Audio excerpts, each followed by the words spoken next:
Miki Agrawal, the founder, former CEO and now CEO of THINX, who aimed to take on the feminine hygiene industry, finds herself awash in allegations that she touched employees inappropriately and created a hostile work environment. THINX makes period underwear and is known for its cheeky New York City subway advertising campaigns. An expose published last week on the fashion site Rack draws on anonymous sources who worked at the company and complained they were deemed selfish and ungrateful when they tried to negotiate their compensation. But a lengthy article published by New York Magazine on Monday is more damning.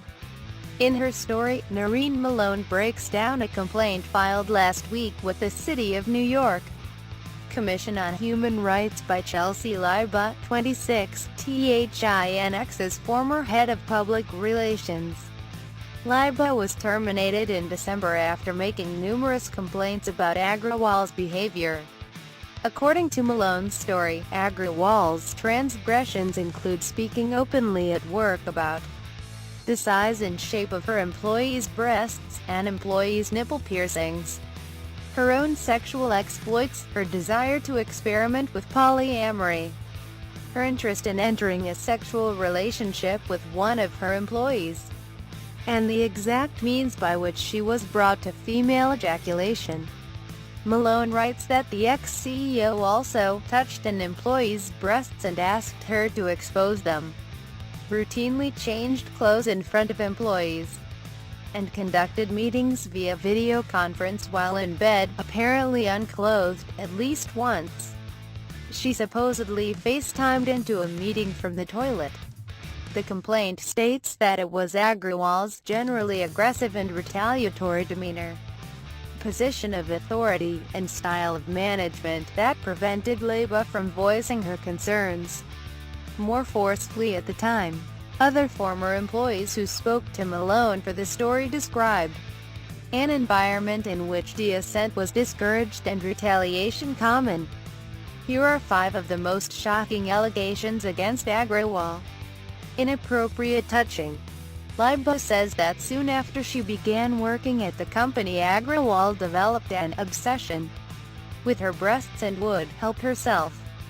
I didn't say anything to her at the time, she tells the magazine. If you've ever been touched without your consent, you know it's jarring. The CEO also reportedly pressured Liba to expose her nipple piercings in the office, and talked about the incident on stage at an industry event, mentioning Liba, who was in the audience, by name and pointing her out. Malone writes, Liba said she didn't feel like her boss was actually coming on to her, but explained her discomfort this way.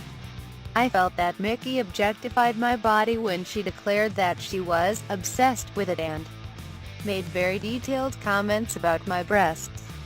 And it also seemed like a way for Miki to assert her dominance over female employees by simply doing whatever she wanted to do without asking, and showing she could get away with it.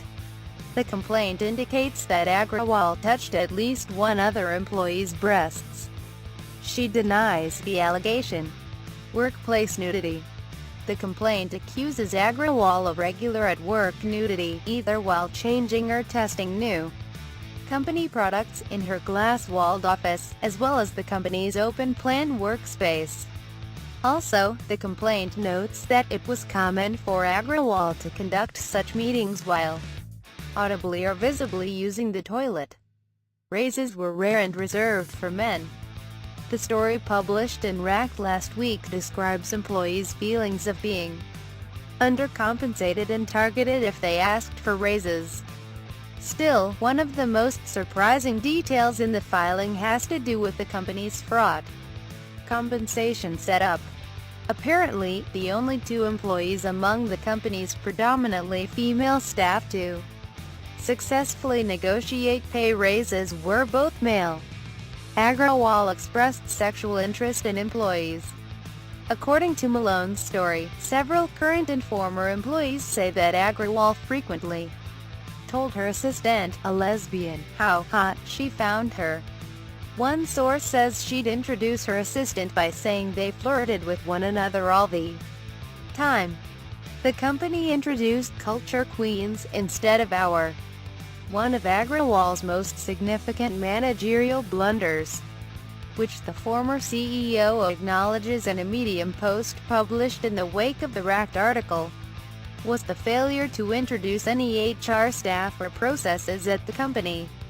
Eventually, she introduced two culture queens to deal with employee grievances.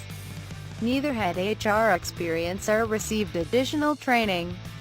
The policy for dealing concerns brought to the queens, often about Agrawal, was to report them to Agrawal herself or her who is also named in the lawsuit.